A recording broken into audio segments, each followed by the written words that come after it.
June 1944. American paratroopers watch as British commandos paint their faces black and green, moving with a silence that seems inhuman. These aren't soldiers preparing for battle.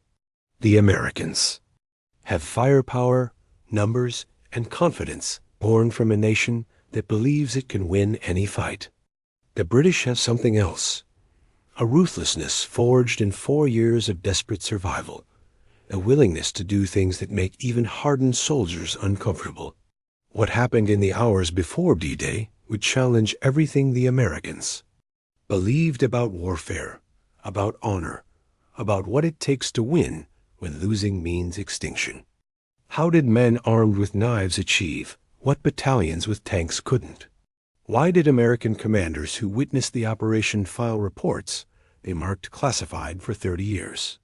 Stay until the end, because what the British taught the Americans that night would change how wars are fought forever. But the lesson came with a price that some men refused to pay. The Channel Coast smells of salt and diesel fuel. June 5, 1944, 2,200 hours. At a forward airfield in southern England, American soldiers of the 101st Airborne Division prepare for their jump into Normandy. They check parachutes, load ammunition, write letters they hope they won't need to send. The atmosphere is tense, but familiar. Men preparing for combat with the rituals soldiers have practiced since armies existed. Nearby, separated by 100 yards in what might as well be an ocean of cultural difference, British No. 4 Commando finalizes preparations for an operation the Americans haven't been briefed on. The Commandos move differently. No nervous energy, no final letters. They work with mechanical precision, checking equipment that looks wrong to American eyes, fighting knives longer than bayonets, wire garrots coiled like sleeping snakes, suppressed pistols that whisper rather than roar. Their faces are already painted in camouflage patterns that transform them from men into creatures. An American lieutenant named Morrison watches them from across the tarmac, fascinated and disturbed in equal measure. He's seen combat in North Africa, considers himself experienced. But these British soldiers unsettle him in ways the enemy never has. They're too calm, too focused. Morrison approaches a British sergeant applying face paint with the precision of a surgeon. "Where are you boys headed?" The sergeant looks up, eyes flat as winter ice. "Hell, mate, same as you. The difference is, we've been there before." The sergeant returns to his preparation, dismissing Morrison without another word. The American walks away, feeling like he's glimpsed something he wasn't meant to see. What Morrison didn't understand was that the British Army he was allied with had been fighting World War II in December 1941 after Pearl Harbor, mobilized with industrial fury and brought to bear resources that dwarfed what any other nation could muster. By 1944, American military doctrine was built on overwhelming force. More tanks, more planes, more artillery, more men. The mathematics of attrition favored the side with more resources, and America had more of everything. If you could outlast the enemy, outproduce them, overwhelm them with material superiority, this wasn't arrogance. It was a rational strategy for a nation with unmatched industrial capacity. The British had been fighting since September 1939, had watched their French allies collapse in weeks, had evacuated their army from Dunkirk with nothing but rifles and shame, had spent 2 years defending their island against an enemy that controlled the entire European continent. They didn't have the luxury of overwhelming force. They had desperation, ingenuity, and a willingness to adopt methods that made traditional military officers uncomfortable. When invasion threatened in 1940, Prime Minister Churchill called for the creation of special units that could strike back at the enemy through unconventional means. Irregular warfare, raids, sabotage, assassination, the kind of fighting that gentlemen's armies had historically avoided because it violated unspoken rules about how civilized nations conducted war. The result was the Commandos, volunteer units trained in amphibious assault, hand-to-hand combat, demolitions, and what training manuals delicately termed close quarters. Elimination of sentries. In blunt terms, they were trained to kill silently, efficiently, and without hesitation or mercy. By 1944, British commandos had conducted dozens of raids across occupied Europe, small unit operations that achieved strategic objectives through stealth and violence applied with surgical precision. The Americans had heard stories. Some dismissed them as British exaggeration. American military culture valued courage, firepower, and frontal assault. The commando methodology felt sneaky, almost dishonorable. Real soldiers fought face to face and didn't slit their throats in the dark. That attitude was about to be challenged. The operation planned for the early hours of D-Day required destroying a German coastal battery at Merville, a fortified position that threatened Sword Beach, where British forces would land at dawn. It had to be neutralized before the invasion began. The mission was assigned to the British 9th Parachute Battalion, with No. 4 Commando providing specialized assault teams. The plan was brutally simple. Parachute in, assault the fortification, destroy the guns. Expected casualties were estimated at 75%. The Commandos accepted the mission without complaint. That acceptance, that calm acknowledgement of probable death, was the first thing that distinguished them from their American counterparts. American soldiers were brave, would charge into fire when ordered, but they fought with the expectation of survival. The British commandos had moved beyond hope. They fought with the assumption that death was likely, and survival was the unexpected outcome you didn't count on. That mental framework changed everything about how they prepared and operated. Lieutenant Morrison and 3 other American officers were invited to observe the mission preparation as part of Allied coordination. Combat they'd experienced, the commandos prepared with rituals that seemed pagan. Some sharpened their fighting knives until the edges could split hairs, testing them against their own forearms, drawing thin lines of blood to ensure the blades were ready.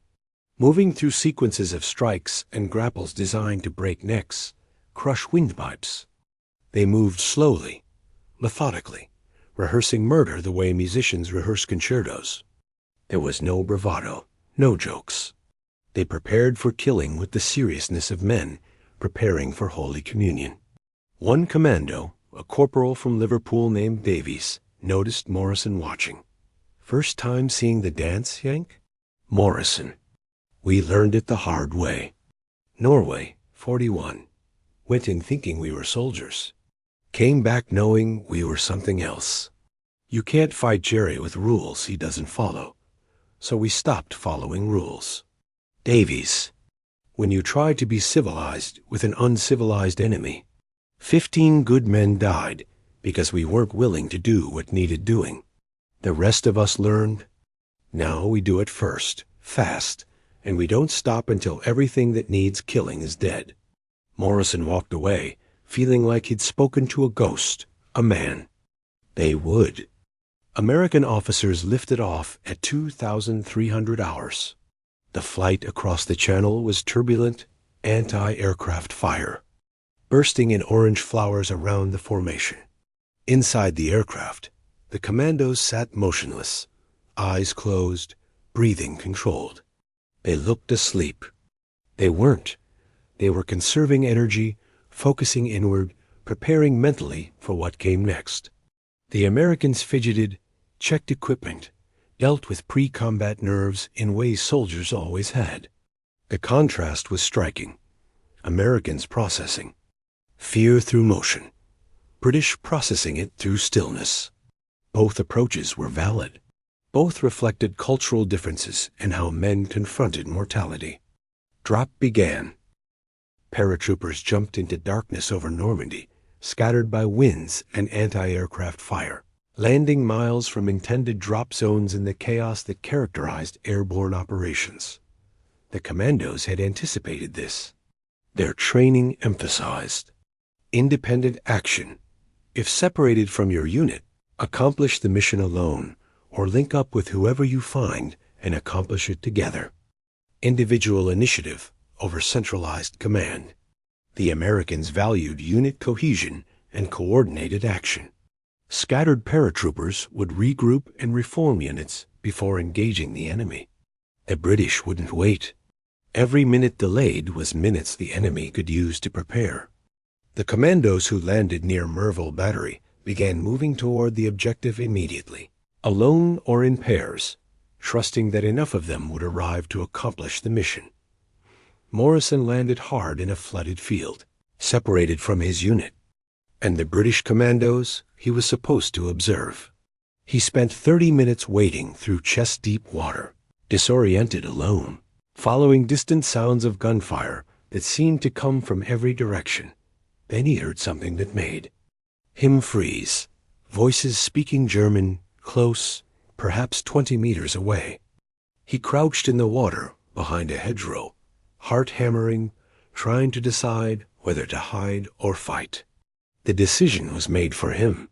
A shape materialized from the darkness, moving with inhuman silence through the water. Morrison nearly shot. Before recognizing the camouflage pattern, British Commando. The man's face was painted black, eyes white in the darkness, teeth bared in what might have been a smile or a snarl. He raised one finger to his lips. Silence. Then he pointed toward the German voices and made a gesture Morrison understood. Stay here.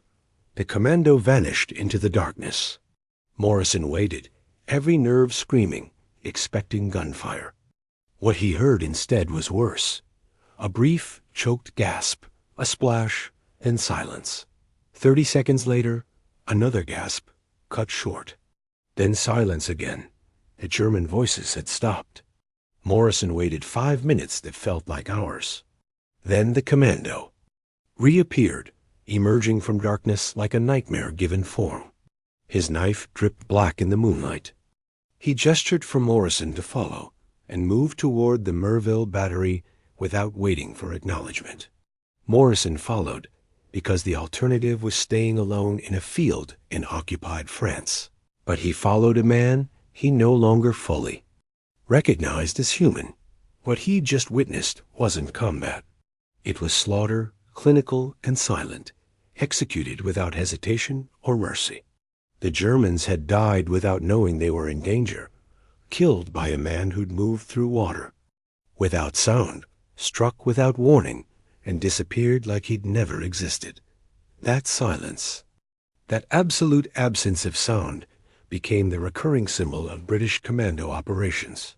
The sound that wasn't there, the silence of perfect lethality.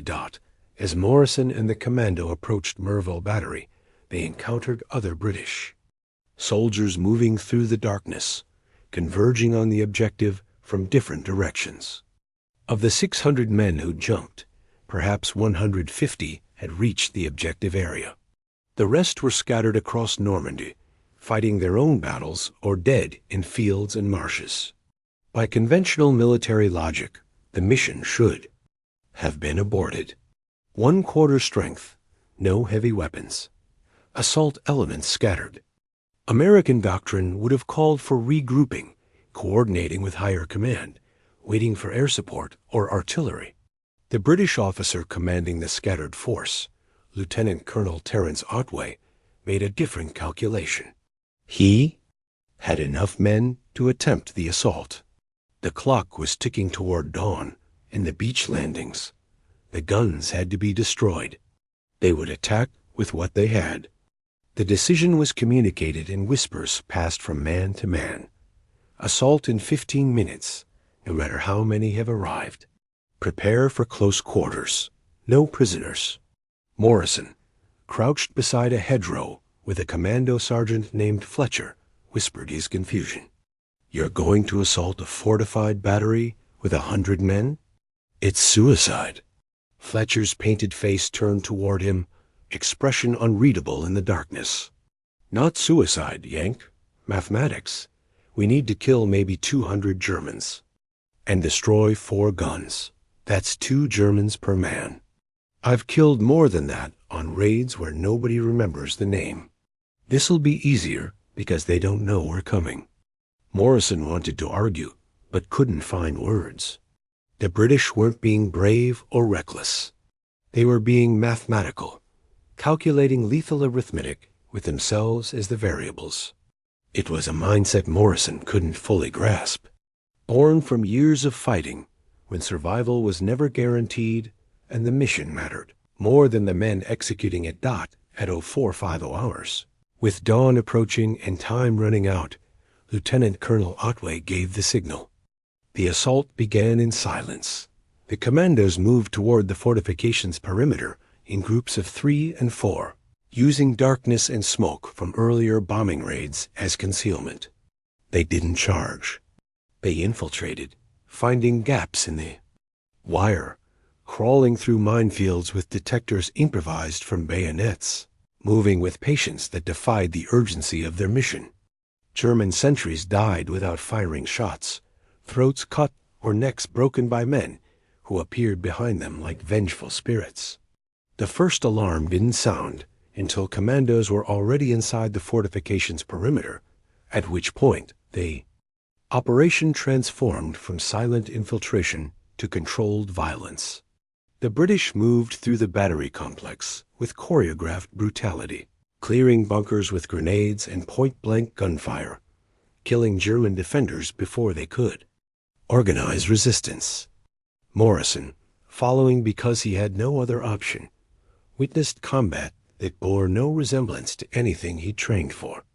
Americans fought with fire and maneuver, suppressing the enemy while friendly forces flanked. The commandos fought like they were trying to kill everyone as quickly as possible, which was exactly what they were doing. There was no suppressing fire, no fire and maneuver. There was overwhelming violence applied at close range. Grenades into bunkers, followed immediately by men charging through the smoke to shoot anything still moving. Rooms cleared in seconds. Germans killed before they could shoulder rifles. It wasn't combat. It was exterminated, professional, and ruthless. Morrison saw a British corporal, wounded and bleeding from shrapnel in his leg, continue fighting with one hand while using the other to maintain pressure on his wound. The man cleared 3 rooms before collapsing, and even then he kept his weapon oriented toward potential threats until a medic reached him. The entire assault lasted 23 minutes from first contact to final gun destruction. British casualties: 75 men killed or wounded. German casualties: nearly 200 dead, 50 captured. The 4 coastal guns were destroyed with explosives, their barrels rendered useless. By 0520 hours, with dawn breaking over the channel, the battery was neutralized. Sword Beach would not face fire from Merville. When the landing craft approached, Morrison sat against a bunker wall, hands shaking, trying to process what he'd witnessed. Around him, British commandos conducted post-battle procedures with mechanical efficiency, treating wounded, collecting ammunition from dead Germans, preparing defensive positions in case of counterattack. They moved like the battle had been a training exercise. Routine work completed satisfactorily. Fletcher, the sergeant Morrison had spoken with before the assault, approached with a captured German medical kit. "You're bleeding, Yank." Morrison looked down, surprised to see shrapnel wounds on his arm and leg that he hadn't noticed during the fight. Adrenaline had masked the pain. Fletcher began treating the wounds with competent hands. First time in real close work? Morrison nodded, not trusting his voice. Fletcher continued bandaging. "It gets easier, or you get harder. Same result. Your boys will learn it soon enough. Can't fight this war from a distance. Sooner or later, you've got to get close enough to see their eyes when they die. The lads who accept that survive. The lads who can't, don't." He finished the bandage and moved to the next wounded man without waiting for a response. Morrison sat there as dawn light spread across Normandy, listening to the distant sound of naval bombardment as the invasion fleet approached the beaches. The sound was immense, thousands of guns firing simultaneously, the roar of approaching aircraft, the thunder of explosives that could be felt through the ground. But Morrison couldn't stop thinking about the silence he'd heard earlier. The silence of Germans dying without screaming. The silence of British commandos moving through darkness like hunting cats. The silence after the battle, when men who'd just killed 200 enemy soldiers went about their business like they'd finished unremarkable work.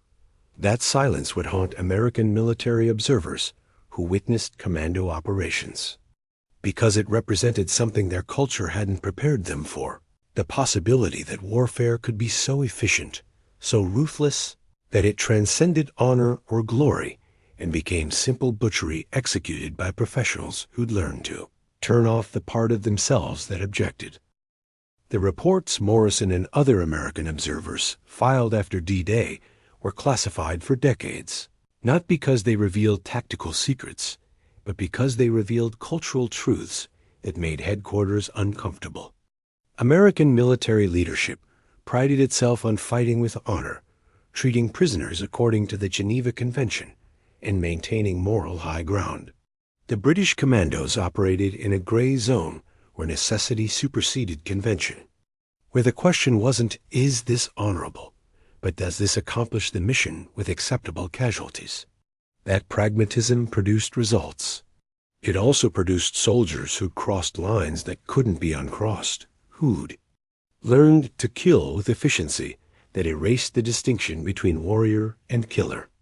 The Americans who witnessed it came away with mixed feelings: admiration for the effectiveness, discomfort with the methods, recognition that perhaps the British had learned something necessary about modern warfare that Americans hadn't yet faced.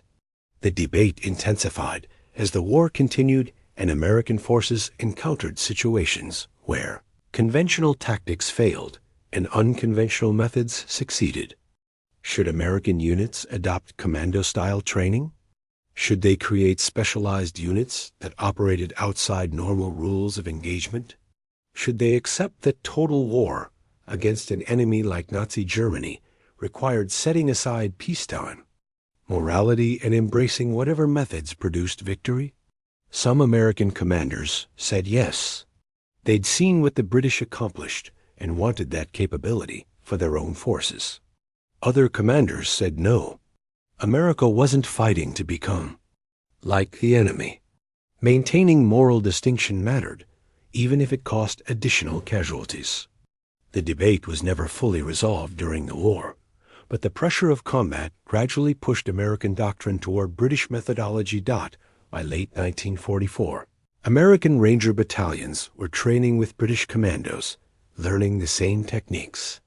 That had disturbed Morrison and others during the Merville raid. The training was transformative and traumatic.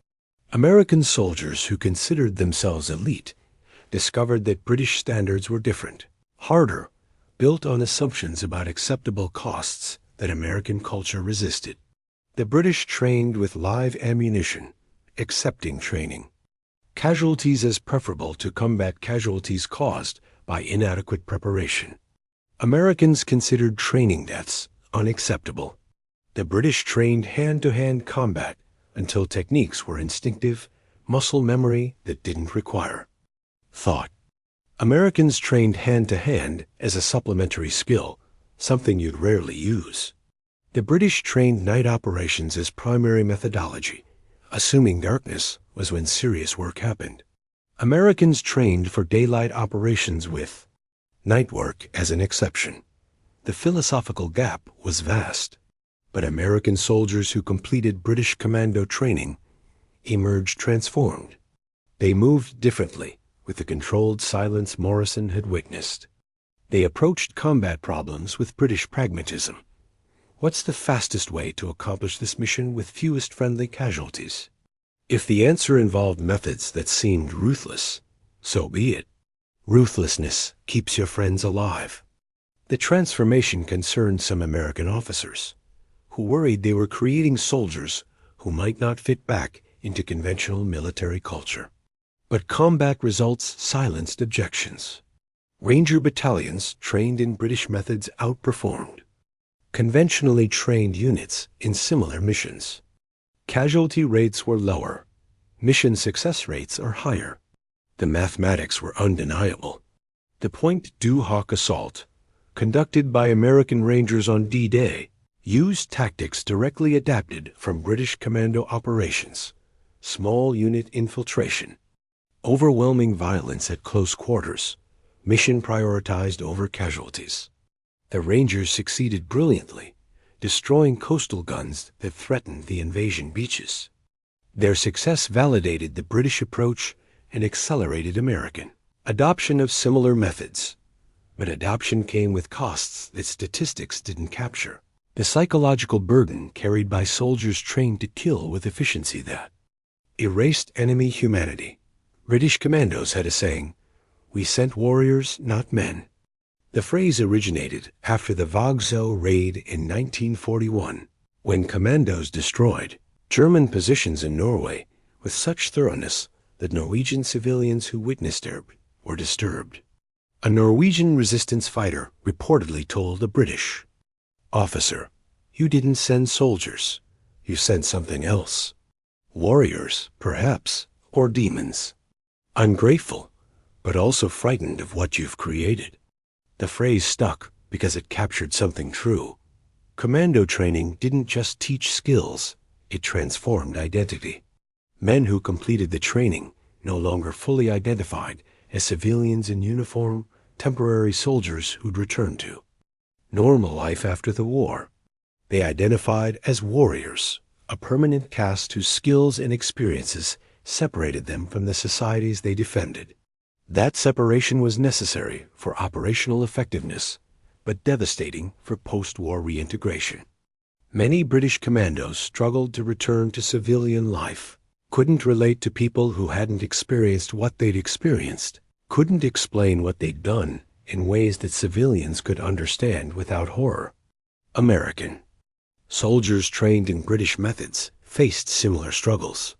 They returned home carrying memories of things they'd done that they couldn't discuss, skills they'd learned that had no peacetime application, identities that didn't fit into the post-war society they'd fought to defend. Some adapted. Many struggled. A few never fully came back, remained warriors trying to exist in a civilization that had no place for what they'd become.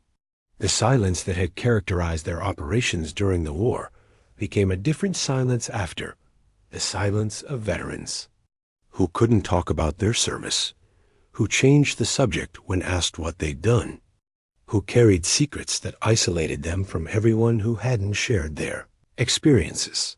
That silence was the true cost of the transformation from soldier to warrior, a cost that military planning never fully accounted for because it wasn't measurable in casualty statistics or after-action reports backed by War's End in 1945.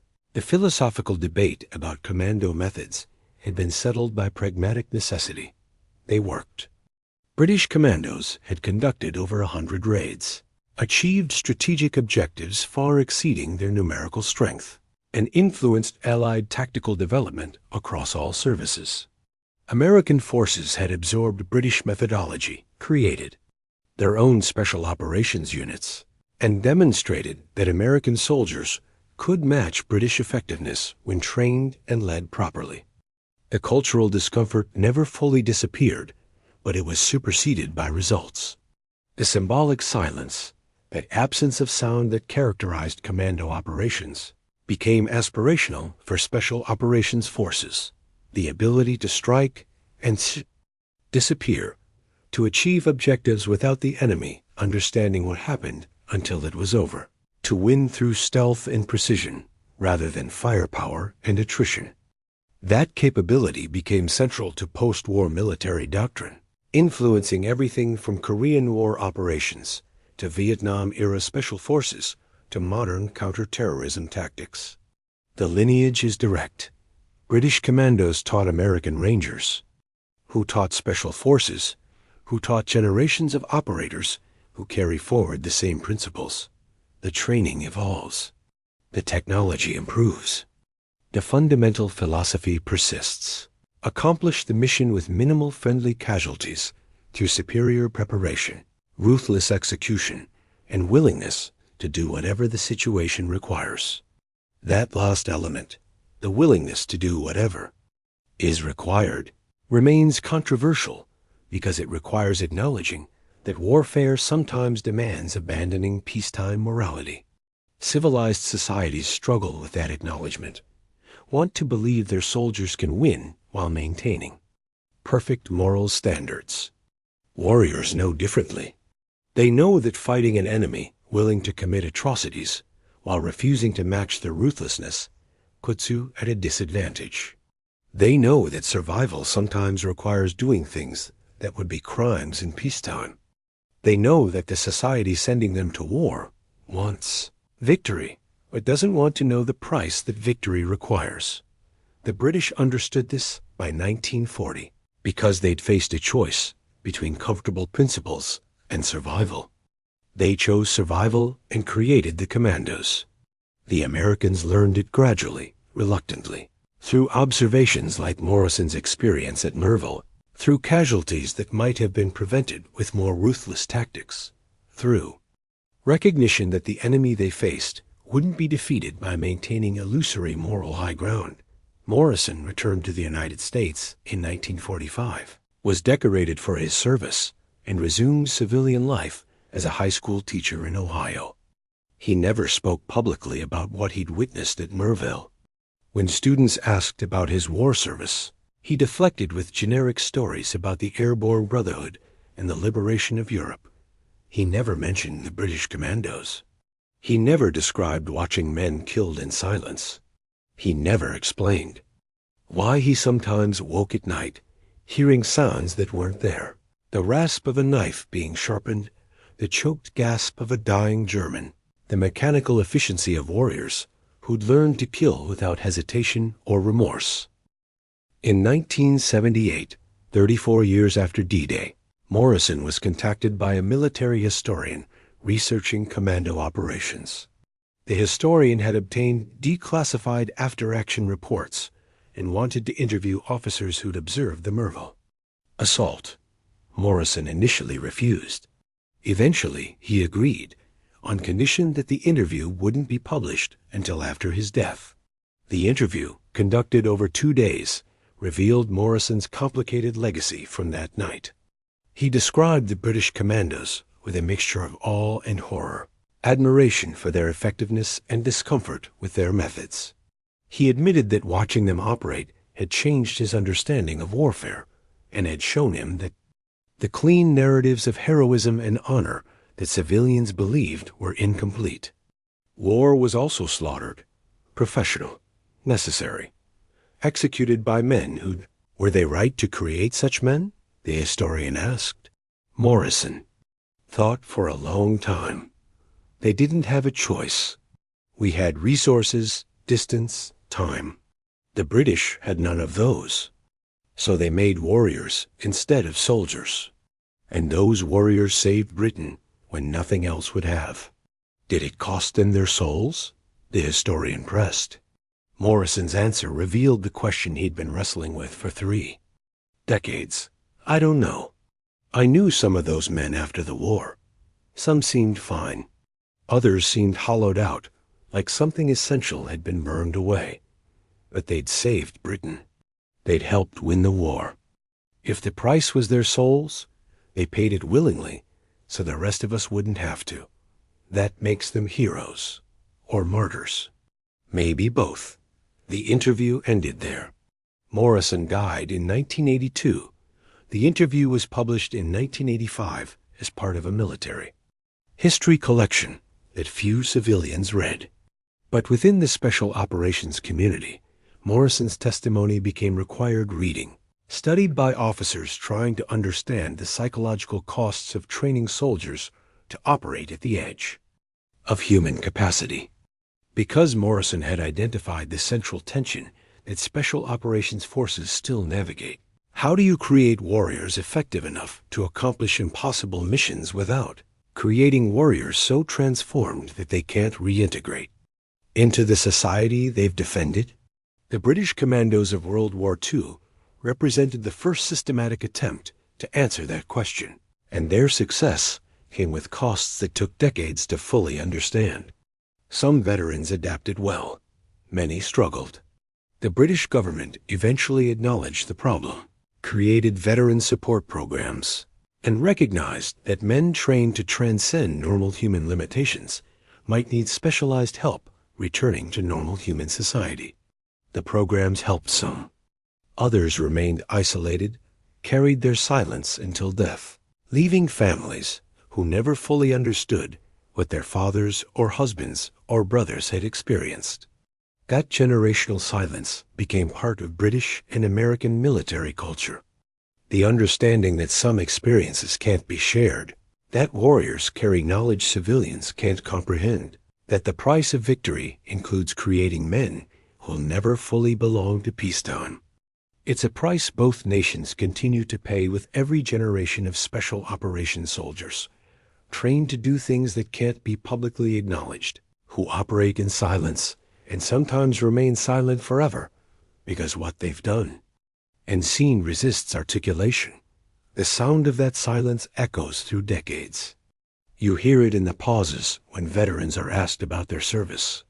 You hear it in the statistics about post-traumatic stress and veteran suicide rates. You hear it in the families struggling to connect with warriors who came home physically, but left parts of themselves in dark places doing dark things that necessary work required. That silence is the shadow side of the heroic narratives about special operations forces, the cost that recruitment posters don't mention and Hollywood films don't depict.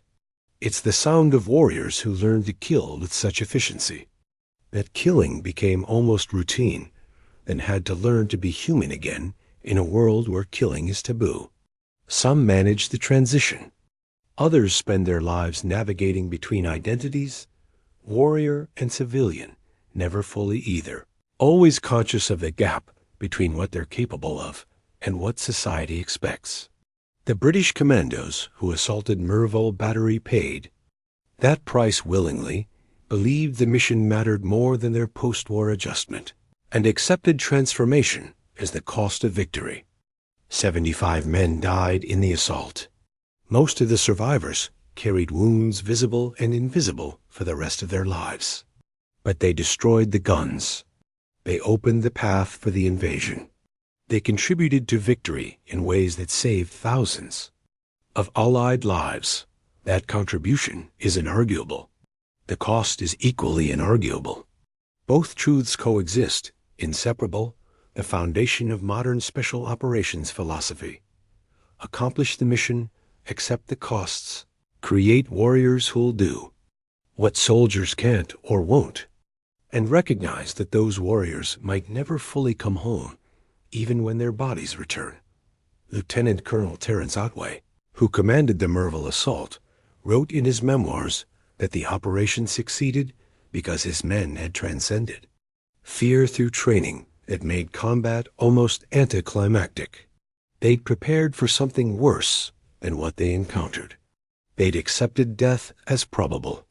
When the assault went better than expected, when more men survived than planning had suggested, it felt like victory, even though casualty rates would have been considered catastrophic in conventional operations. That psychological framework, treating survival as an unexpected bonus rather than assumed outcome, insulated commandos from the paralysis that fear can create. They fought with the freedom that comes from accepting the worst, which paradoxically improved their chances of survival. American soldiers trained in British methods learned that framework and brought it back to American military culture. Modern special operations training incorporates the same philosophy.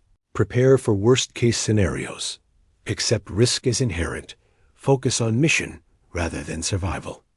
The approach produces warriors who can function in circumstances that would paralyze conventionally trained soldiers. It also produces warriors who've normalized risk and violence in ways that don't translate to civilian life, where survival is assumed and violence is aberrant. That translation failure is the silence Morrison heard after Merville, the silence that thousands of special operations veterans have carried since. It's the silence of experience that can't be communicated to people who haven't shared it. Knowledge that isolates more than it connects. In that silence, warriors carry the weight of transformation, the burden of having become something their societies needed but don't fully understand. They carry it quietly, often alone, because explaining would require making civilians understand things civilians don't want to understand. That victory sometimes requires brutality. That defending civilization sometimes requires abandoning civilized constraints. That the men who do that work pay costs that statistics don't capture. The British understood this in 1940 and created the Commandos anyway, because the alternative was losing. The Americans learned it gradually, reluctantly, through witnesses like Morrison, who saw what British warriors had become and recognized both the necessity and the tragedy. That dual recognition, admiration, and sorrow intertwined, defines how modern societies relate to their special operations forces. Gratitude for what they accomplish, discomfort with what they must become to accomplish it, and inadequate support for helping them return from the places they've been mentally and morally. The silence persists because both sides struggle with articulation. Warriors can't explain. Civilians can't understand. The gap remains, marked by that symbolic silence. The absence of sound that characterized commando operations and now characterizes the space between veterans and the societies they defended. It's the sound of things that can't be said, knowledge that can't be shared, costs that can't be fully acknowledged, because acknowledging them requires confronting the reality that freedom's defense sometimes requires creating warriors who'll pay prices civilians won't. That reality is uncomfortable. It's also true. The British commandos who assaulted Merville Battery in darkness before D-Day proved it with their silence, their efficiency, their willingness to do whatever the mission required. They were warriors, not men, by their own description. They'd, because soldiers bound by conventional constraints couldn't accomplish what needed accomplishing. They succeeded brilliantly. They paid quietly. The legacy is both inspirational and cautionary. Yes, humans can be trained to transcend normal limitations and accomplish extraordinary things. And yes, that transcendence costs something essential, creates warriors who might never fully return to the humanity they set aside. Both truths matter. Military planning must account for both. Modern special operations doctrine attempts this, incorporating pre-deployment training and post-deployment support designed to help warriors navigate the transformation. The support improves. It's never adequate. How do you prepare someone to become something more than human and help them become human again? No program fully solves that problem. We improve incrementally, learning from each generation of warriors who pay the price, adapting support structures, acknowledging costs more openly than previous generations did. Progress happens. The fundamental challenge persists. Warriors who've learned to operate at the edge of human capacity carry knowledge and capabilities that separate them permanently from civilians. The separation is partially unbridgeable. We can only honor it, support those who've crossed that bridge, and recognize that their sacrifice included not just risk of death, but certainty of transformation into something that civilian society needs but doesn't fully accommodate. The silence Morrison heard at Merville echoes through that recognition. It's the silence of warriors who've done things that can't be undone, learned things that can't be unlearned, become things they can't unbecome. They carry it forward, sometimes gracefully, sometimes with struggle, always with the knowledge that they're fundamentally different from the civilians they defended. That difference is the price. The mission's accomplishment is the justification. Both are real. Both matter. The tension between them defines the special operations, experience, and the societal relationship with warriors who operate beyond conventional bounds. We celebrate their success. We struggle to support their return. We need them desperately when a crisis threatens. We don't quite know what to do with them when peace returns. That ambivalence is honest, perhaps the only honest response to the reality that defending civilization sometimes requires creating warriors who transcend civilized constraints. The British knew this in 1940. The Americans learned it by 1944. Modern society still wrestles with the implications, still tries to reconcile the need for such warriors with discomfort about what they must become. There's no perfect resolution.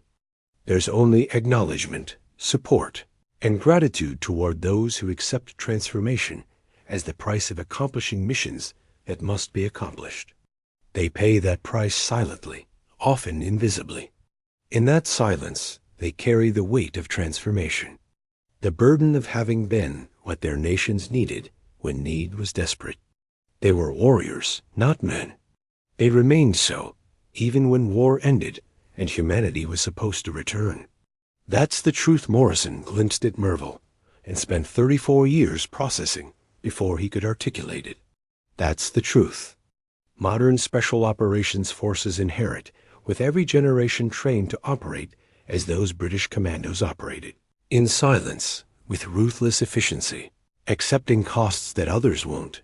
The legacy is proud and painful, inspirational and cautionary. We honor both aspects, or we honor neither truthfully. The warriors who assault impossible objectives in darkness, who move with silence that erases sound, who kill with efficiency that erases humanity, temporarily or permanently, deserve recognition for both their accomplishment and their sacrifice. They sent warriors, not men. The warriors succeeded. The cost was silence, transformation, the unbridgeable gap between those who've been to the edge and those who haven't. That gap is the final truth, the lasting legacy, the sound that isn't there but echoes forever.